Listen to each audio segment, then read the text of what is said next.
So, I was intrigued how sometimes you were I in certain chapters, sometimes you were Gaby, the third person, sometimes you were the daughter.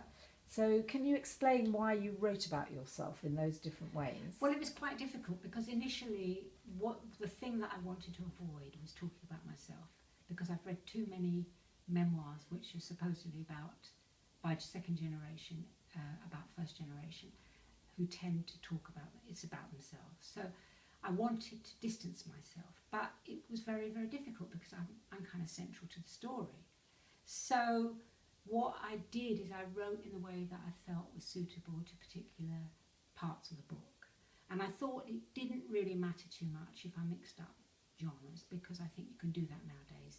So I think it works. That's my feeling. I mean, it's for other readers to decide, but it was interesting to do. Yeah. And essentially you're talking about women, really, aren't you? It's the women in the family, even though the father's character is present throughout, so to speak, but he's not very present as a person, in a sense.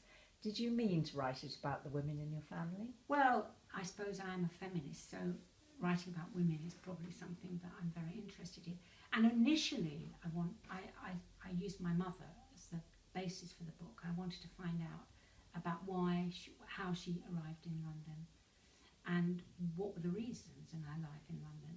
And it became impossible to talk about her without looking at what my father did. And then I got into what happened to him, because I found a big file on him in Brussels. So it was originally supposed to be about women, and women are the mainstays, aren't they, of the stories? They are there.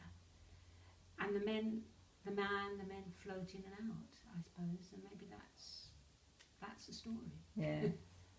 And I love the chapter about that you imagine what the women would think now of what's happened to the family, how it's grown, how you all are.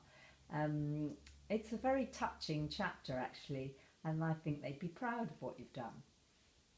Well, I did it because I wanted an ending, but I wanted an ending in which their voices could, their imagined voices could be present.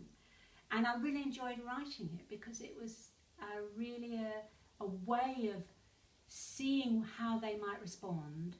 And I think, as you say, I think that, for instance, my grandmother would have been so proud of her children and her children's children, because she didn't expect anything at the end. My mother would be a bit more shamefaced because of the secrets that came out, but I think she would be pleased in the end that there was a story about her struggles.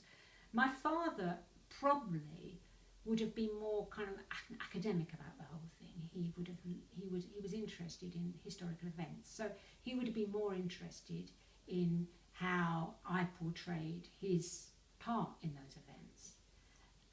So I think it works. I hope it works.